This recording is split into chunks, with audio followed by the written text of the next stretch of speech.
This episode is brought to you by Progressive Insurance. Do you ever think about switching insurance companies to see if you could save some cash? Progressive makes it easy to see if you could save when you bundle your home and auto policies. Try it at progressive.com. Progressive Casualty Insurance Company and Affiliates. Potential savings will vary. Not available in all states.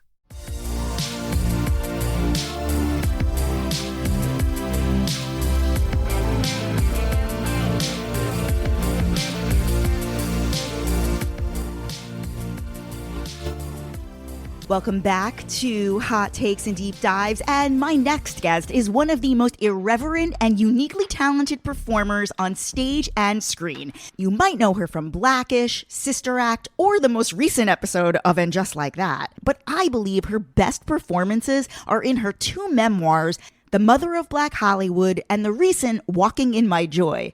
Please welcome to the stage, JENIFER motherfucking Lewis. You're so cute. It's JENIFER motherfucking Lewis. Hey! How many people you know changed the middle name from Jeanette to motherfucking? How are you? I'm so good, you know.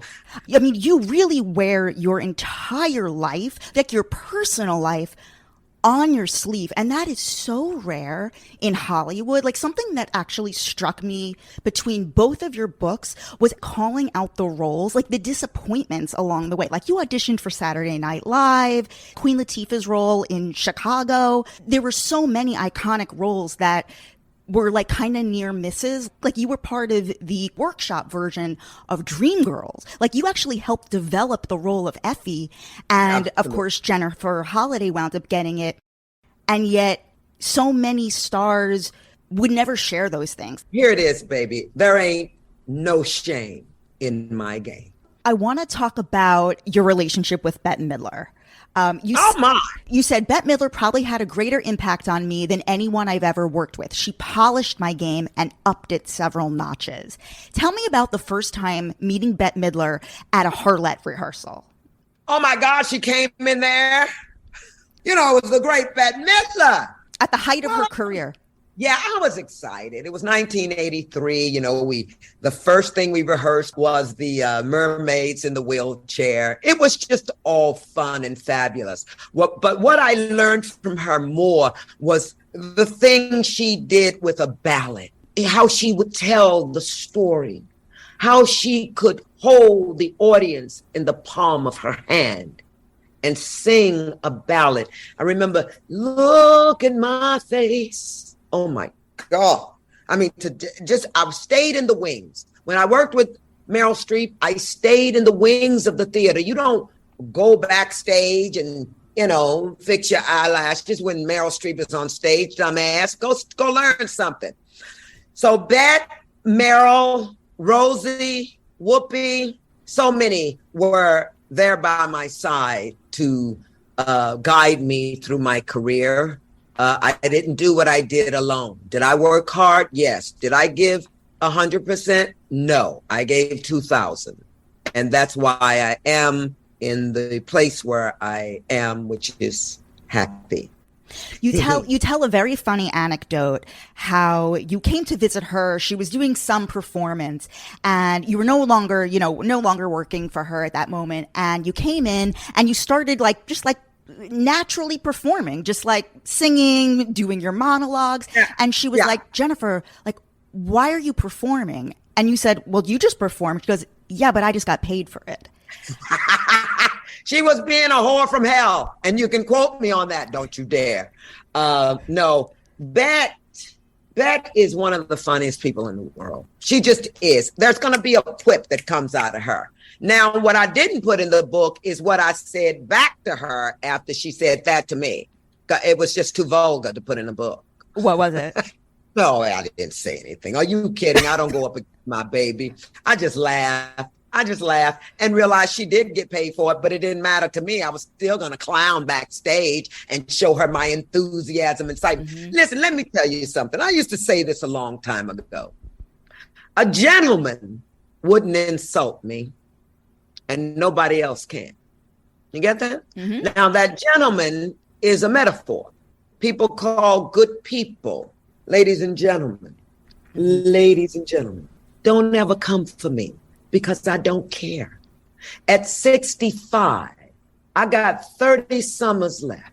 You think you get one? I don't think so. 30 summers left. That reminds me of a Housewives reference. I don't know if you watch The Housewives, but there's a funny... I don't watch any of it. I've never seen one. The Housewives of Compton, the Housewives of, the Dakotas, the Housewives of Uzbekistan, the Housewives. I know. Can we talk about your years living in New York City? Oh, God. A blast. Where was your apartment? 55th and Broadway, baby. No, okay. So I stayed with my boyfriend at the time, Miguel, who was the love of my life. I stayed with him first, then I moved in with some friends from college. And then they were building all those high rises in New York. You have to remember that was the 80s. Mm-hmm. So I lived in a high rise at 55th and Broadway. But what people didn't know is I lived on the lowest floor in the smallest studio apartment. But I got to go up on the roof and look all over New York. And I was performing at the Winter Garden at the time with Gregory Hines in Coming Uptown. So I could stand on my high rise and look down on the Broadway theater. It was a wonderful time. When I got to New York, I had no fear in me, Jess. I was still very young. I was untreated bipolar, and I was ruled pretty much by my mania, which drives you. So I didn't know to be scared. So when I went into those auditions, I ruled. I conquered. My voice was meteoric. I was right out of college. In the very early days, before you were a name, how did you get people to come to your shows in the city? Girl, I would go down to Times Square and do my high kicks. People think those high kicks are new. I've been doing that high kick since I was 19 years old because I was trained by a can-can dancer from Switzerland, and she taught me how to do those high kicks. And because I've done yoga all my life and Pilates, and I swim and I cycle and I hike. I read a book Laurence Olivier wrote, and something jumped out at me. I read that book back in the 80s. And Laurence Olivier, a great actor, he said, if you're going to be an artist, your body must be fit in order to do everything they're going to ask you to do. So that jumped out at me, and I've taken care of myself. I'm knocking on wood. Let me give you, you named a performance venue that I was literally just at last week, and that is the Pilgrim House in Provincetown. Oh my God, girl. Yes. The Pilgrim House. Yes. I just spent 10 days in Provincetown. It's one of my favorite places on earth. Yeah. And I was preparing for this interview, and I'm listening you talk about how you performed at the Pilgrim House. And if you were performing in Provincetown, can you explain what barking is? Flyers, people, they have to. Oh, girl, I used to pass out flyers all the time. You talking about like the circus barking? Yes. Like circus, hell yeah, about to start the circus. To get people's attention to come to the shows. I am a walking barking. Okay, I'll do anything, especially back in those days, for people to show up at my show. You have to understand there was no internet, there was no nothing.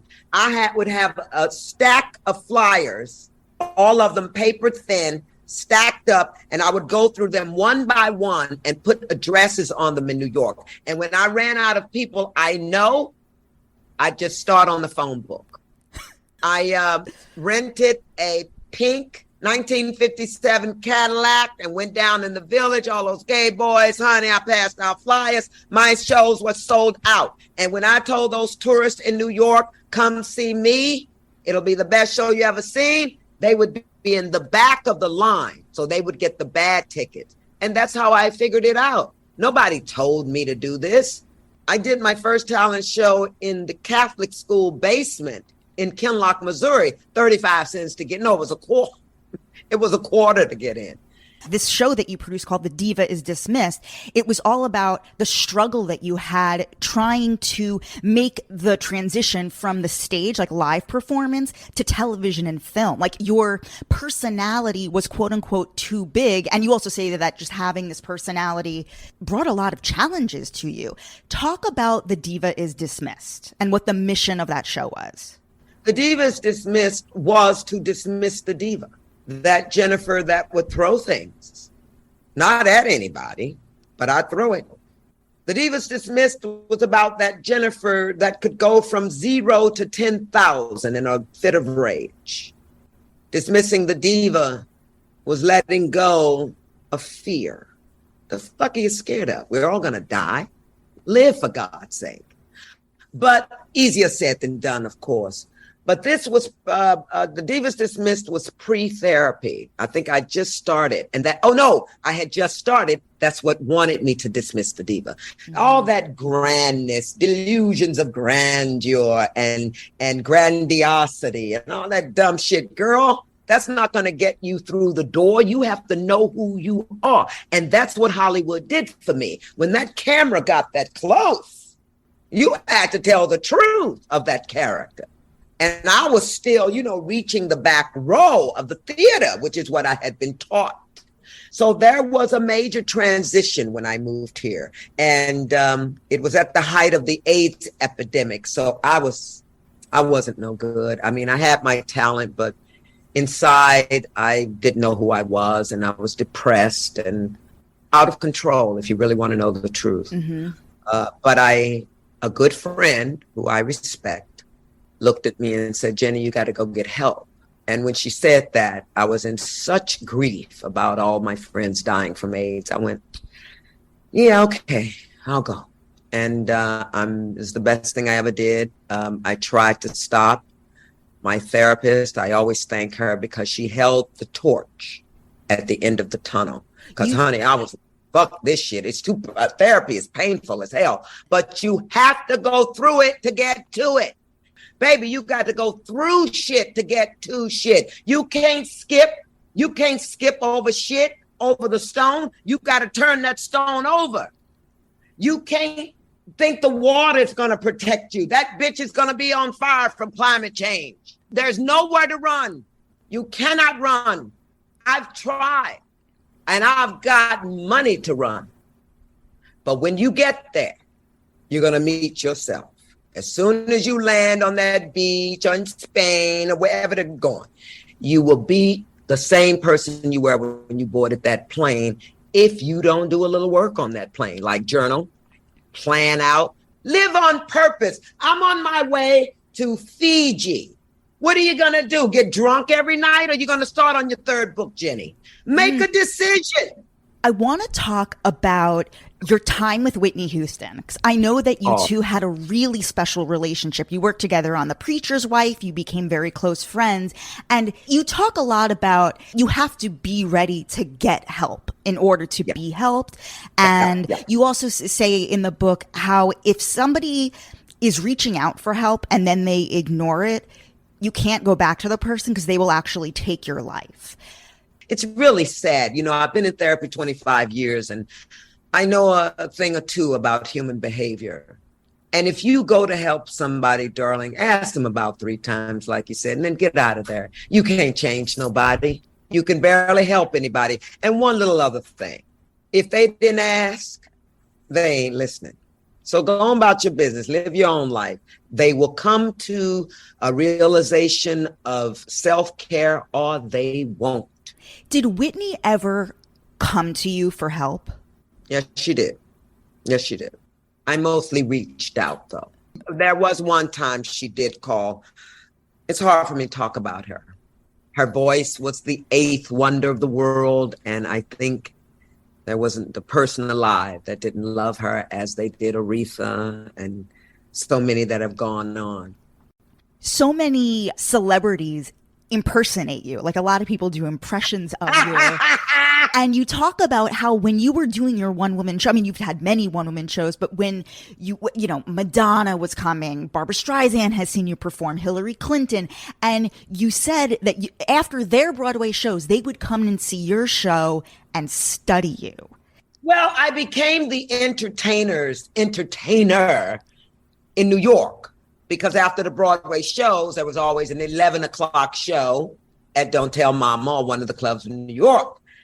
And, I knew all the gypsies. I hear that's politically incorrect to say now, but when I use that word, it's about us. It's about the Broadway gypsies that was they don't say it now, but that's what we were. We became those people that traveled around and didn't quite stay in one place, but they would all come see me. They always came to see little Jenny Lewis. I was new in town and everybody heard about me, that I was just a little hurricane. My first review in New York City was Hurricane Lewis Hits New York. And I was just like in my early 20s, and Chris Vaughn of the Daily News, I think he was with, Bob Harrington, all of those journalists made my career in New York. They recognized my talent and you couldn't stop me. I was unstoppable.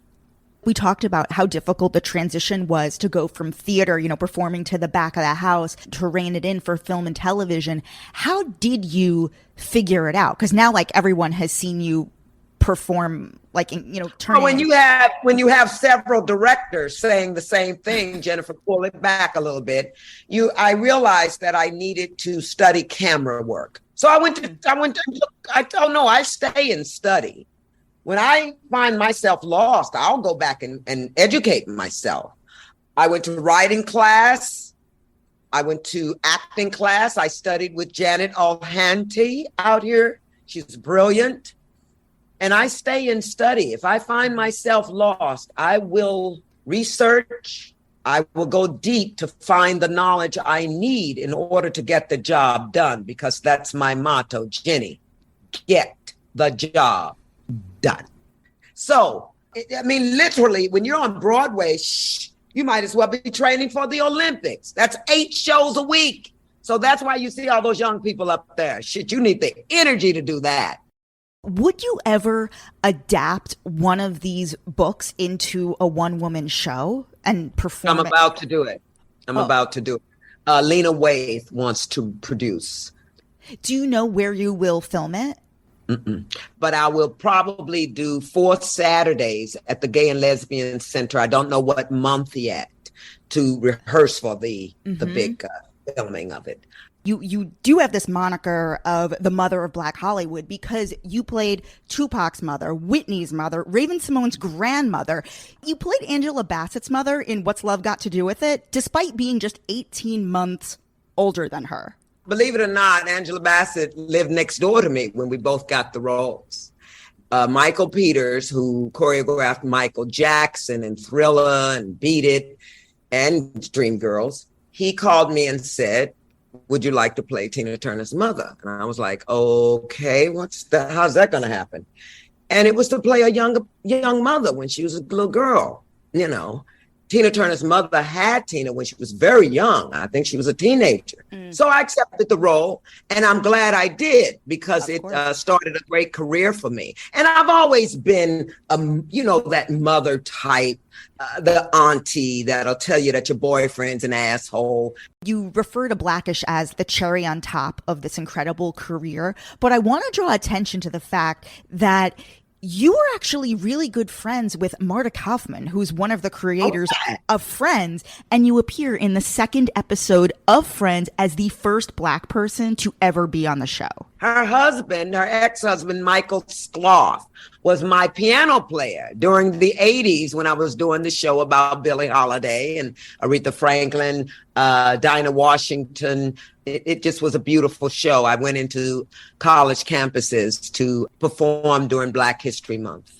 So her ex-husband, Michael Skloff, toured with me, and I knew Marta for years. I watched her children grow up. I know them very well. So I was having dinner with them one night, and Marta mentioned that she had, a pilot picked up about Friends. I said, well, are there any Black friends? So I think it was the 2nd episode I was on. And they were family. They were like family to me. Yeah, I had a great time on Friends. You worked with Courtney Cox. You were like one of the people who worked in the kitchen as a chef. And they weren't famous then. So I was like, girl, come on over here. Let's get this pizza going. Come on, Courtney. Yeah. I am still good friends with Jennifer. We met during a show about breast cancer on I think it was on Lifetime television for women. It was called Five. So we started hanging out a little bit, and she's the best. She's the best. She really is. She's very sweet, very smart. I loved you, and I love that for you, by the way. I love that whole show. Oh my God, I wish isn't it great? Yeah. Okay, so we're waiting for the word for a new season. They're getting on my nerve because I'm trying to book some. Oh no, but you know what? I'm gonna tell you, there's a 90% chance we will be. Awesome. That I know. And if it's not, we keep it moving. I don't think Molly and Vanessa, myself, and that talented cast will have a problem getting it. Matt Rogers is one of the all-time greats. That's my baby, honey. He's so good. I'm so glad that boy's behind me and right at my hip. And he's a very generous actor, very funny. Oh, I remember one time he wanted another take. And I told him, I said, don't. It was delicious. And he trusted me. And he didn't do another take. I told him, because I'm right there in his face, you know. And he helps me out a lot too. You know, he'll see if something's not right. Just sweet and very talented. All of them are. There's not a weak link in the cast. And that's exciting. And honey, when they called me and said, Molly Shannon, I said, shit. I said, you mean the girl smell of fucking armpits? You mean the one that tongue kissed the tree? You mean the one that slammed into chairs with Whitney Houston on Saturday Night Live? You had me at hello, bitch. One of the most hilarious chapter titles is called Drag Queen in My Basement. Apparently, DJ Pierce, a.k.a. Shangela from Drag Race, like we're all huge Drag Race fans, he lived with you for a decade. Yes, yes, he did. So I want you to walk me through how he first showed up in your life. How did he wind up moving in with you? That you two of you sort of having this funny sort of competition for attention and success. I was doing Mother Courage and Her Children by Bertolt Brecht at the New York Shakespeare Festival with Meryl Streep. DJ showed up backstage and he would say, I'm the biggest fan and and I was like, little boy, sit down. Because as he was expressing himself, he seemed very intelligent and he had just graduated from college. And I did need an assistant. And when he said, I want to come to Los Angeles, I said, okay, kid, because he was so sweet. DJ has become like my brother, my sister, my cousin, my son. And I said, come on out. I need a secretary. So his mother drove him all the way across the country, dumped him off at my house. I promised her I would keep an eye on him. He was a great assistant. And then he comes strutting in one day, say, I'm going on the RuPaul show. I said, Ru got a show, because Ru's a good friend of mine. I said, Ru got a show? Where you going? You're a drag queen? Boy, what? So he went, and then he said he would be gone for 2 months or something. He got back home in a week. I said, what happened? He said, I was first voted off. And I looked at him and said these words, young man, there are no losers in this house. You will never say those words to me again. And from then on, I worked with him. I don't take credit for his talent. DJ is one of the most, oh my God, he's amazing. And let me say this, he's sweet as sugar. And that's why he got to stay here for 10 years, because he didn't give me any trouble. I think we had one little squabble where I threw him in the pool, and that was the end of that. So but when he came up to you after Mother Courage, like, listen, a lot of people go up to celebrities like saying, oh, would you sign my thing? Can I take a photo? When somebody comes up so excited, how were you able to sniff out that he wasn't just like a sycophant? Jess, I know people. The only person I didn't see coming was the con artist I talk about in the walking in my joint. I didn't see him coming. I was just too busy. And that's why I talk about it, because I want women to be alert, be aware. I wasn't paying attention. And he got 50 grand from me. It was a romance scan. It was very painful. And you see, I've been in therapy a long time, and I have a lot of great tools to get through sadness and humiliation and embarrassment and all that kind of dumb shit. I journal a lot, and I stay in therapy because my life is so huge. But once again, yes, I had the courage to give that story to the public. I called TMZ right away and told, because I said to myself, if I am in this much pain, me, then what other women must go through. And with that thought, I knew I had to tell people about this personal embarrassment and humiliation that happened to me. Because you see, I have lived the spectrum. I'm from the street. I should have seen him coming. And some of the, ignorant people on the internet say, I can't believe, Jim. I'm like, bitch, please. It happens to all of us. Jenifer Lewis is human, you idiot. Well, to give some context around this, he basically love bombed you, which is a common tactic that... No, let me say this. You're absolutely right, but I want to get this on record. I was not in love with him. Had I been in love with him, I'd be in jail because I would have killed that motherfucker. But I was not in love with him. I was testing the waters to see if it was something I wanted for my future, to raise his children. And see, that's why I got him. He's in jail now, 8 years. I know. Didn't he just... Oh, yeah, honey. It was during Zoom. It was during the pandemic. Oh, okay. And then we actually went to Zoom court, which I found very well, it wasn't intimidating. I think it's more intimidating to be in a courtroom, but you could still feel the wood. How long was he sentenced for? 8 years, girl. The judge, he was going to give Tony Marriott, whatever his fucking name is, he had 15 names. He was going to give him 4 years because it was a nonviolent crime.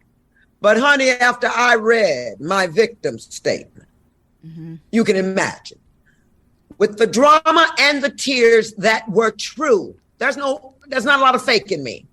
I'm honest to the moment. That's why I'm a happy person. I live in the moment as much as I possibly can. But here's the thing. After I read my victim statement, the truth, the whole truth, and nothing but the truth, the judge gave him 8 years. We don't associate the word predator often with fraud. But this son of a bitch had been through so many women in and out of jail since he was 15, and he was brilliant. This boy had a titanium tongue. And because I wasn't paying attention, he got in. He had researched me on the internet. It's that Tinder swindler shit. Yeah. Buy the book. He got you to invest in a company that didn't exist, et cetera, et cetera. And everybody says stupid shit. Well, didn't you check on it? Yes, I checked on it, bitch. They send you to a fake this and a fake that and a fake that. The boy was brilliant. That's why I wrote the books, to tell you young people, no matter how big the fire is, you can walk through it. If I walk through it, so can you. And if I can get conned and scammed, so can you. Related to this, you talk about purpose a lot. And you said that your purpose has been to confront the anger, the sadness, the rage. Imagine just the rage of finding out that you were conned by somebody, and to move through the fire and help somebody. It was very difficult. Those words are so powerful. Oh, honey, I was mad at God. I said, nigga, you send me a con artist. I thought I was your girl. It was one of the most difficult decisions, and yet, once I sat with it, I had no problem telling the world. Life is going to come. That phone's going to ring. Somebody's going to be dead. It's a car accident. They died. Cancer, lupus, bipolar, this one, that one. Somebody got killed. Somebody got raped. Somebody hung themselves. It's coming. That's life. So what do you have to balance it? What do you have in you to balance that kind of horror that will inevitably catch up with you at some point? That's what life is. Life is difficult. Once you understand that, then you can make better decisions. Jenifer Lewis, I can't thank you enough. Listen to the audiobooks. They're super entertaining for the summer. Oh, this audiobook, I'm literally singing. Love, love, love. Bye, Jess. Bye. Everyone, please follow me, Jess X NYC, on Instagram. I have tons of videos from past interviews, including this one. Same goes for over on YouTube. Just plug in Hot Takes and Deep Dives, throw in my name, and we will see you soon.